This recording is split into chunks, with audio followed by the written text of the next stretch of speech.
कुकुरमुत बदक अंडा करी। जामनगर नामक गांव में जितेंद्र नाम का एक धनवान रहता था। उसके बीवी और बच्चे थे। जितेंद्र को एंटीक पीस खरीदने की आदत थी, इसलिए वो कितना भी पैसा लगे वो देकर एंटीक पीस खरीदता था। ऐसे उसके घर भर एंटीक पीस भरे हुए रहते हैं। उसे एंटीक पीस ही नहीं, नए नए खाने की डिश भी खाना उसको पसंद था, जैसे कि कड़कनाथ चिकन, बिरयानी, कछुए की सब्जी। ऐसे अजीबो गरीब खाना बनाकर खाता था। वो जो खाता था वो खाना देखकर बच्चे, बीवी सभी को घृणा आती थी। वो उसे कोसते थे। एक दिन जितेंद्र खाते वक्त उसकी पत्नी, छी छी, किस चीज की बिरयानी खा रहे हो? आप भी चाइना वालों जैसे किसी को नहीं छोड़ते क्या? वो देखकर उल्टी आ रही है, कहती है। जितेंद्र, इसका स्वाद तुझे क्या पता रे, एक बार खाकर देख, खाएगी तो स्वाद जिंदगी भर नहीं भूलेगी। दुनिया में सब चीजों का स्वाद लेकर देखना चाहिए, कभी भी एक ही जैसा खाना खाकर बोर नहीं होती क्या? ऐसा कहता है। उसकी ये बात सुनकर बीवी और बच्चे सिर पीट लेते हैं।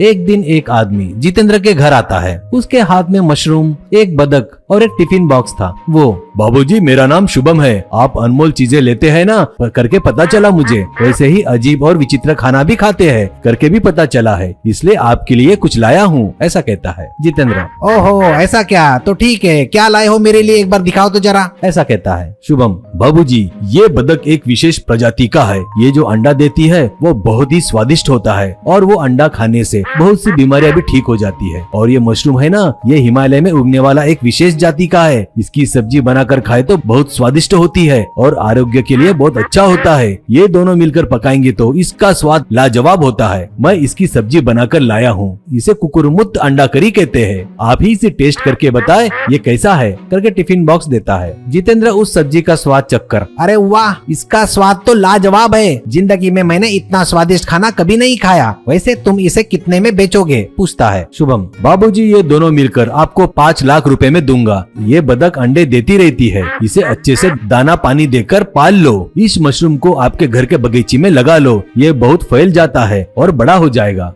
जितेंद्र बहुत खुश होकर उसे 5 लाख रुपए देता है।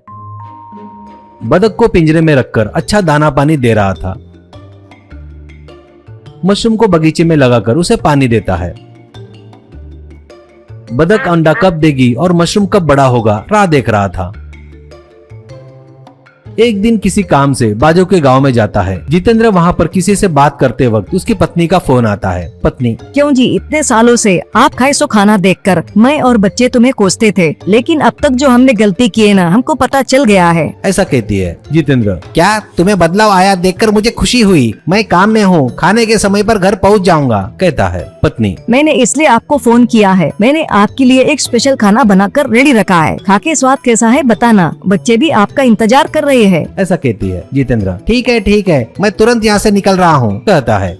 वैसे खाने के समय पर जितेंद्र घर पहुंच जाता है। सब लोग डाइनिंग टेबल पर बैठे रहते हैं। पत्नी जितेंद्र और बच्चों को परोसती है और खुद को भी परोसती है। पत्नी, मैंने बनाई सो खास सब्जी कैसी है बताओ। जितेंद्र, बच्चे वो खाते हैं, उसका स्वाद बहुत ही अच्छा होता है। जितेंद्र, अरे वाह, कितना स्वादिष्ट है ये, बहुत बहुत अच्छा है। बोलते वक्त बच्चा, माँ ऐसा स्वाद मैंने कभी नहीं खाया, मुझे ये रोज रोज बना कर दो, ऐसा कहता है। बच्ची, रोज कैसे बनाएंगे रे भैया, एक ही तो था बदक, उसे काट कर बनाया है, जब तक और एक बदक नहीं लाएंगे तब तक नहीं जमेगा, ऐसा कहती है। ये बात सुनकर जितेंद्र को झटका लगता है। बदक को काटे क्या, कौन सा बदक को, करके पूछता है। पत्नी, कौन सा बदक बोले तो जी, वो जो आपने खरीदा था ना, उसे ही। आपने भी उसे काटकर सब्जी बनाकर खाने के लिए तो खरीदा था ना, मैंने उसके साथ साथ सारे मशरूम उखाड़कर उन दोनों को मिलाकर खाना बनाई हूँ, कैसा है स्वाद इसका, ऐसा पूछती है। जितेंद्र, पूरा मशरूम उखाड़ दिया क्या, 5 लाख रुपए देकर खरीदा था उनको, ये दोनों को तूने निपटा डाली क्या, करके चक्कर आकर गिर जाता है।